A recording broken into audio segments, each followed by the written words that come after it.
김 작가로 통한다는 이가 내가 1000개의 인생을 배운 것들을 말합니다. 자신이 1000명에게 인터뷰했다고 합니다.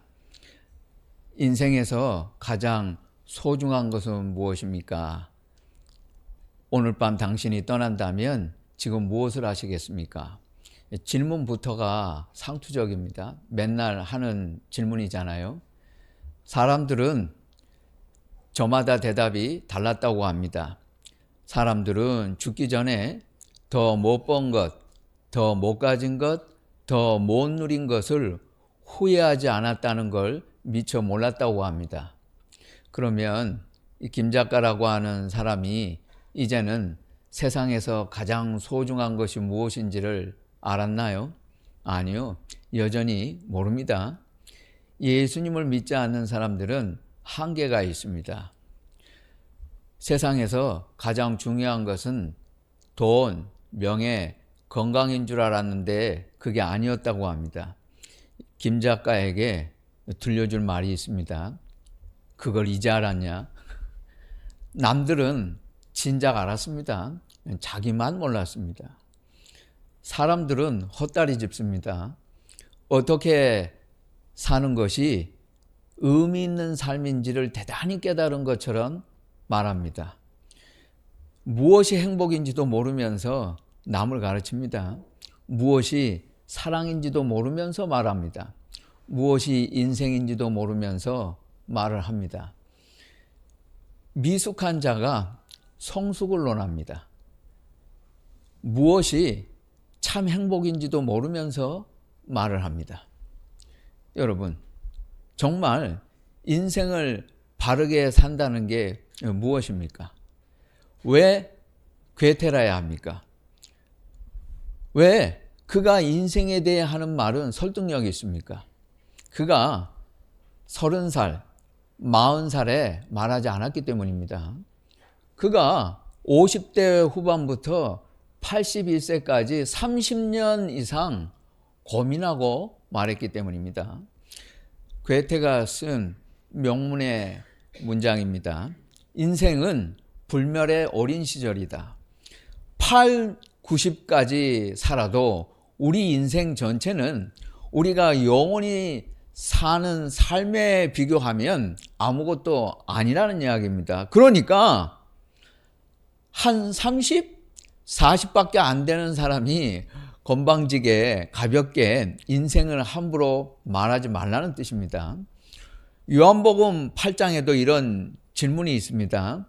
내가 50도 못 되었는데 그런 말을 하느냐? 물론 유대인들이 예수님의 말씀을 듣고 반문을 던진 것입니다. 그러나 유대인들의 태도에 문제가 있었고 무례였지 상식적인 생각이 틀렸다는 말은 아닙니다. 적어도 50은 되어야, 그 이상이라야 인생을 말할 수 있고, 예수님은 이 정도의 연륜이 있었다는 걸 사도 요한이 말하고 있습니다. 그러면 후회하지 않고 살기 위해서 가장 중요한 것은 무엇입니까? 먹고 사는 문제가 아닙니다. 죽고 사는 문제예요. 잘 먹고 잘 살면 뭐합니까? 죽으면 그만인데. 여러분, 예수님은 절대로 여러분에게 잘 사는 방법을 가르쳐 주시지 않아요. 그 많은 기독교인들이 엉뚱한 발상을 가지고 교회를 나옵니다. 교회 그런 거 가르쳐 주는 곳 아니에요. 복 받는 비결 가르쳐 주는 곳 아닙니다. 그거 착각하지 마세요. 예수님은 죽고 사는 문제를 가르쳐 주시는 분이에요. 그 문제를 해결해 주세요. 죽고 사는 문제, 생명의 문제보다 더 중요한 건 없어요. 생명의 문제. 이 생에서 내가 죽어도 끝이 아닌 영원히 사는 길이 있다면, 또 그 삶을 얻을 수 있다면 모든 고민 끝입니다. 지금 당장 죽어도 조금 섭섭할 수는 있겠어요. 그러나 크게 문제되지는 않아요. 우리 모두가 지금 예배하다가 에녹같이 하늘로 올라갈 수 있다면 얼마나 좋겠습니까? 그거 다 바라는 거잖아요. 문제는 그렇게 되지 않아서입니다. 잘 사는 것하고 영원한 삶을 흥정하겠어요? 그럴 수는 없습니다. 의미 있는 삶을 살아야 하나요? 어떻게 살아야 의미가 있는 건데요? 그냥 인생 즐기면 되지 않나요? 젊은 사람들이 이렇게 질문을 합니다. 의미를 추구하기 싫다는 건 나를 사람이라고 생각하지 말아주세요 하는 것과 같아요. 그건 즐기는 게 아니고 막 살겠다는 거예요. 어떤 사람이 막 사는 인간을 대접합니까? 사람 대접 못 받습니다. 그러면 기분 나쁘다고 하잖아요. 안 맞잖아요. 대우받고 싶으면 인간답게 살아야 하고, 인간답게 살기 싫다면 기분 나빠도 할 수 없습니다. 대우받기를 원한다면 의미를 생각하고 살아야 돼요. 의미 있는 삶을 살아야 하지 않습니까? 여러분이 여기 모인 이유도 의미 있는 삶을 살고 싶은 목적 때문 아니에요. 우리가 지금 여기 있는 이유, 우리가 모인 이유도 어떻게 하면 남다르게, 다른 교회들과는 좀 다르게 제대로 하나님의 말씀대로 예수님을 믿어볼까 해서 모인 것 아닙니까? 그래서 지금 모든 걸 다시 시작하고 있잖아요. 의미 있는 삶을 사는 것이 인간답고 행복하고 가치 있는 생입니다. 더 좋은 내일을 살고 싶다면 오늘을 잘 살아야 한다. 누가 모릅니까? 이 말 안 들어보셨어요? 다 알아요. 그런데 우리는 무슨 이유에서든지 바로 내일 후회할 선택을 하곤 합니다. 왜 그럴까요? UCLA 심리학 교수 할 허시필드가 20년간 연구했습니다. 왜 그럴까? 우리는 먼 미래의 나를 내가 아닌 거의 타인처럼 느끼는 경향이 있습니다. 그래서 내가 아니고 남이라고 생각하기 때문에 사실은 난데 남이라고 생각하니까 그 낯선 대상을 위해 지금 내가 원하는 걸 굳이 희생할 필요가 있겠나 하고 생각을 합니다. 가령 이렇게 먹고 살면 반드시 앞으로 살찐 사람이 됩니다. 그런데 그 살찐 사람은 나라고 생각 안 하는 거예요.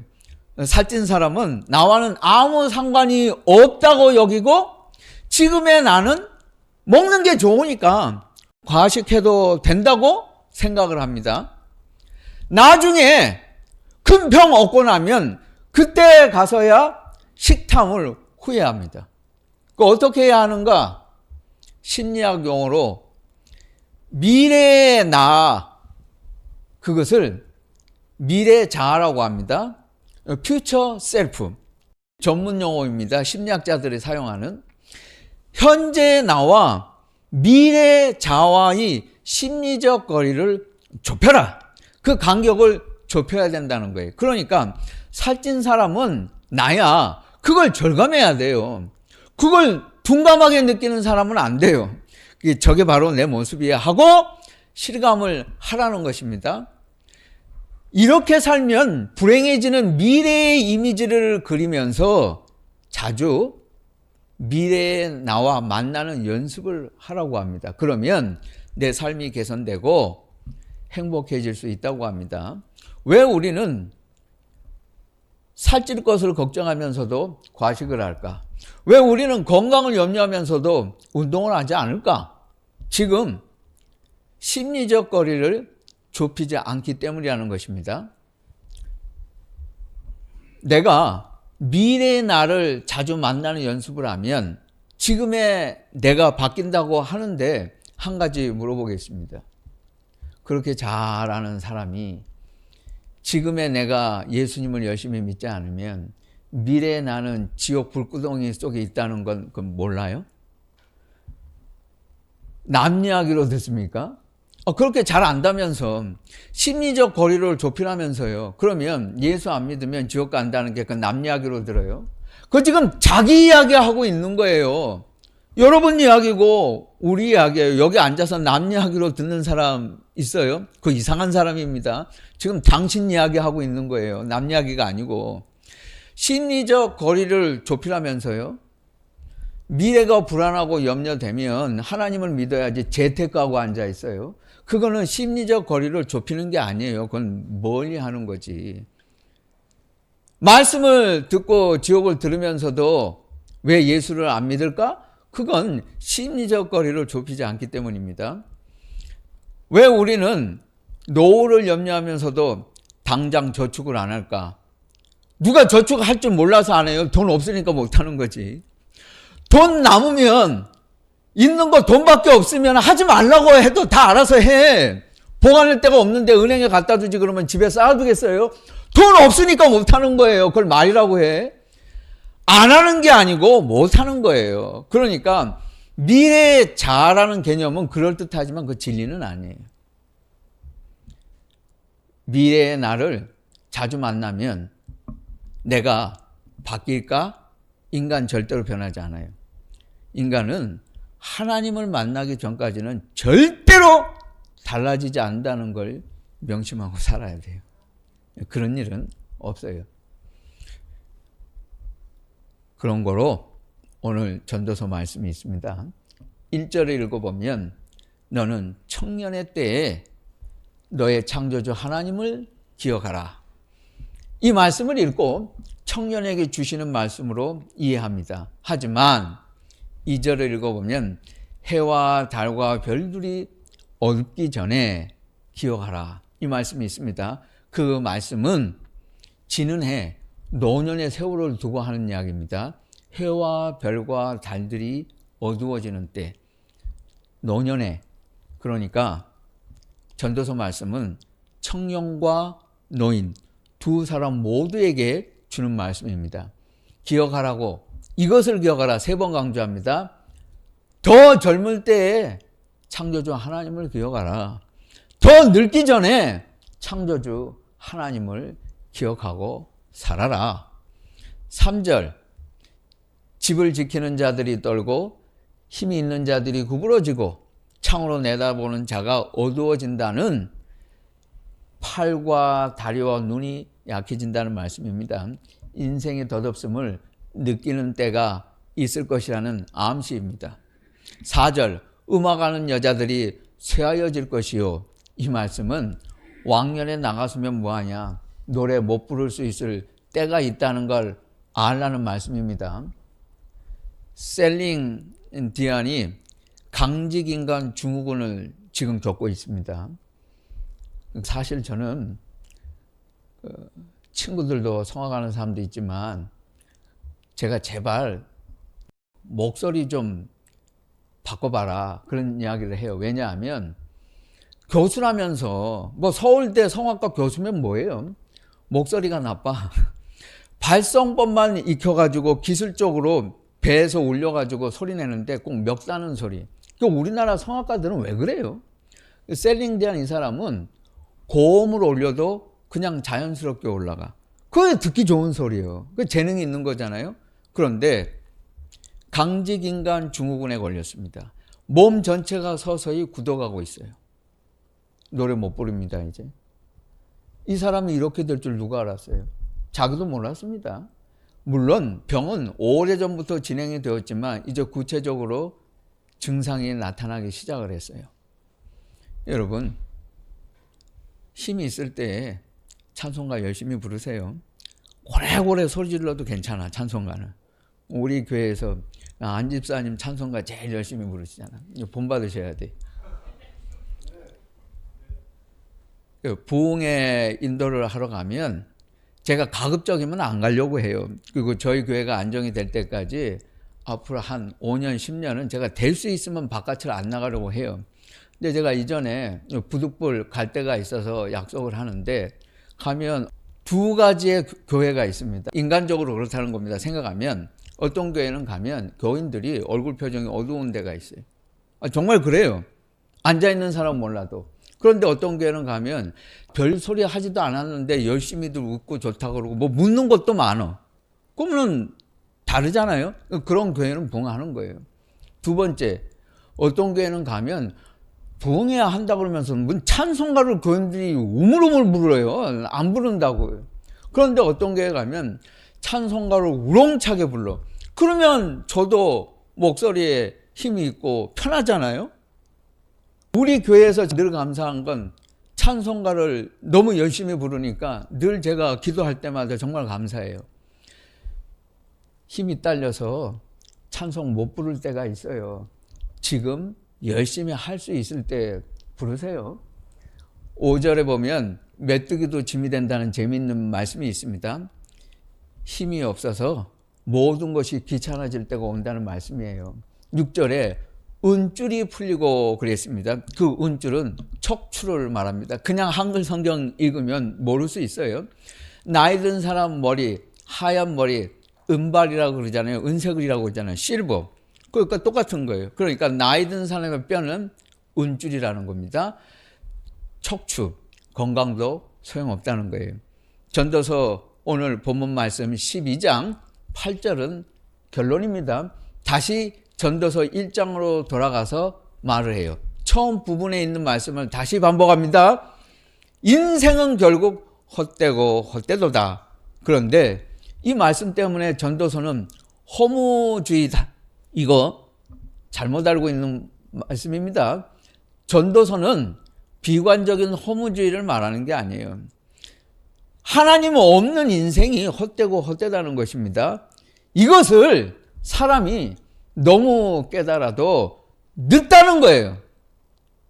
마땅히 알고 있어야 할 때 알지 못하고 진작에 처음부터 알았어야 돼요. 근데 그걸 이제 알아요? 너무 늦다는 거예요. 그걸 지금 전도서는 말하고 있어요. 인생을 즐기는 게 아니고 하나님을 즐기라는 것이에요.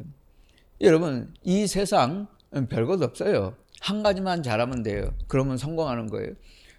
1조, 2조 받으면 뭐예요? 이혼하고 살면. 그거 좋은 거예요? 권력을 잡아서 뭐 할 건데? 온 국민 지금 미움장이잖아. 미움받고 있잖아. 그렇게 살고 싶어요, 여러분? 한 세상 태어나서 살면서 많은 사람들로부터 존경받고 칭찬받지는 못할 망정, 저 인간들 때문에 안 걸려 죽겠어, 이런 국민들 많으면 그거 좋겠어요? 다 필요 없어요. 이 세상을 살아갈 때 하나님과 잘 지내다 가면 그 성공한 인생이에요. 그 사람이 복받은 거예요. 그게 가장 행복한 삶입니다. 하나님을 즐길 수 있는 사람이라 해야 돼요. 하나님과 잘 지내다 가는 사람은 인생 잘 산 거예요. 성공해서 뭐 할 건데, 유명해져서 뭐 어쩌라고, 다 필요 없어요. 하나님과 잘 지내야 됩니다. 그렇게 살다 가면 이보다 더 값진 인생은 없어요. 우리 그걸 잘 알아야 합니다. 한국교회에 풀러신학교 교회 성장학을 소개한 분이 있습니다. 설교로 유명한 분이니까 제가 이름은 말씀드리지 않을게요. 이분이 쉐렌 키에르케고르는 염세주의자라서 싫다고 합니다. 그런데 키에르케고르는 사실 수백 년에 한 번 나올까 말까 한 천재입니다. 이 사람이 쓴 글을 아직도 우리가 다 못 읽어요. 너무 많아서. 그렇게 이런 나이에 세상을 떠나는데도 엄청난 영향을 미친 사람입니다. 이 사람이 한국 교회와 거의 흡사한 당시의 덴마크 교회를 신랄하게 비판을 했습니다. 교회 성장이 교회를 편법으로 세습하는 거예요? 아니잖아. 그 플로에서 배우고 교회 성장학을 말하면 교회 세습합니까? 이걸 보고 강남 신사동에 있는 그 S교회 성도가 목사님의 설교집을 다 불태워버렸다는 거 아니에요? 충격적이잖아요. 그러니까 소용없어요. 우리가 잘 생각해야 하고 깊이 생각하고 예수님을 제대로 믿어야 합니다. 한국에서 많은 설교자들이 낙관주의와 비관주의를 잘못 가르쳐 왔습니다. 낙관주의는 좋은 것이고 비관주의는 나쁜 것이고 낙관주의는 긍정적인 것이고 비관주의는 부정적인 것이다. 이거 여러분 잘못 알고 있는 거예요. 그렇지 않아요. 성경은 낙관주의도 비관주의도 둘 다 아니고 두 가지 다 말해요. 낙관, 긍정을 복음과 동일시하는 많은 크리스찬들이 있어요. 이거 잘못된 세계관입니다. 이거 철저히 잘못됐어요. 그렇지 않아요. 인생은 거대한 항해입니다. 순풍에 돛을 달고 나갈 때도 있고 때로는 거친 풍랑에 자초할 뻔하기도 해요. 낙관주의에 빠지면 현실을 외면합니다. 비관주의에 빠지면 절망의 수렁에서 헤어나오지 못해요. 낙관주의 함정은 현실 부정입니다. 비관주의 함정은 현실 도피예요. 그러니까 우리는 정확한 나침판이 필요합니다. 인생은 두 가지가 다 필요해요. 항상 기쁘기만 할 수 없어요. 슬픈 날도 있습니다. 언제나 또 슬퍼할 수만은 없어요. 행복한 날도 있어요. 그러니까 낙관도 비관도 둘 다 나쁜 것도 아니고 둘 다 필요하고 전도서 말씀은 비관주의를 말하는 게 주제가 아니고 낙관도 강조하지 않고 비관만 말하는 것도 아니고 성경은 두 가지 다예요. 비관주의자는 부정주의자가 아니고 이 사람은 맑은 날에 우산 준비하는 사람입니다. 또 지혜로운 사람이에요. 인생의 굳은 날이 있을 수 있다는 걸 알고 대비할 줄 아는 지혜로운 사람이 비관주의자입니다. 우리는 어두운 현실을 정확하게 파악할 수 있어야 돼요. 현실을 바로 똑바로 보지 못하는 사람이 어떻게 복음으로 무장할 수 있어요? 어떻게 말씀으로 무장할 수 있어요? 현실을 직시할 수 있어야 돼요. 바로 볼 수 있는 통찰력을 가지고 있어야만 하나님의 말씀으로 무장이 가능한 것입니다. 그러므로 성경은 두 가지 모두가 다 필요하다고 말을 해요. 그러므로 전도서는 너무 늦기 전에 이것을 기억하라는 것입니다. 이건 단순히 비관주의 자체를 말하는 게 아니에요. 하나님 없는 인생, 그것이 헛되고 전도서가 말하는 헛됨이라고 하는 것은 너무 알아도 늦게 안다는 거예요. 많은 사람들이 그런 실수를 반복하지 말라고 이야기하는 것입니다. 제임스 스미스가 쓴 당신이 사랑하는 것이 당신이다라고 하는 책이 있습니다. 그 부제가 있어요. 습관의 영적 파워. 여러분, 사람들은 인간관계에 매달리려고 합니다. 하나님을 사랑하는 것에 매달리면 인간관계도 바로 돼요. 그러나 하나님과의 수직적인 관계가 좋지 않은 사람은 인간관계를 겉으로는 잘하는 것처럼 보이지만 그건 인간관계 하는 게 아니고 직장 상사나 친구나 동료를 이용하는 것이고 자기 이익에 따라서 사람을 만나기도 하고 배신하기도 합니다. 그거 인간관계 하는 거 아니에요. 그러나 하나님 사랑에 목을 매는 사람은, 하나님과의 수직적인 관계가 건강한 사람은 사람을 바라보는 관점도 달라요. 그래서 그는 사람에게도 진실로 대할 수 있고 훌륭한 인간관계를 가질 수가 있게 됩니다. 여러분, 우리는 늘 하나님과 관계를 어떻게 할 것인가, 거기에 초점을 맞춰야 돼요. 예수님은 그 어떤 사람보다 하나님을 즐기신 분이었습니다. 그분이 왜 수많은 사람 병을 고치셨습니까? 그분이 왜 식사할 겨를도 없이 바쁘게 사셨나요? 그분에게 왜 3년이라고 하는 시간이 30년처럼, 아니 1000년이 하루같이 이렇게 느낄 만큼 예수님은 사셨습니까? 복음을 전하셨어요. 예수님은 십자가를 지실 때 그 앞에서도 오늘 저희가 성찬식을 합니다. 제자들과 함께 마지막 성찬을 잡수셨어요. 그리고 이제 임박한 십자가를 지러 예수님은 가시는데 이 마당에 찬송가를 부르셨어요. 성경에 있습니다. 예수께서 제자들과 함께 찬송을 부르시니라. 예수님은 즐거우셨어요. 그 십자가를 앞에 두고도 예수님은 어떻게 해서 저렇게 즐거울 수 있으셨을까? 그분은 하나님을 즐겼기 때문입니다. 우리가 인생에서 가장 소중한 것은 하나님을 즐기는 것이에요. 하나님과 잘 보내다 가면 이 한평생 우리가 정말이지 잘 살다 가는 인생입니다. 후회할 것이 없어요. 이것을 지금 깨달아야 해요. 너무 늦기 전에 이것을 꼭 기억하라. 여러분, 우리 인생에서 가장 소중한 것은 생명의 문제입니다. 이거보다 더 중차대한 이슈는 없어요. 여러분,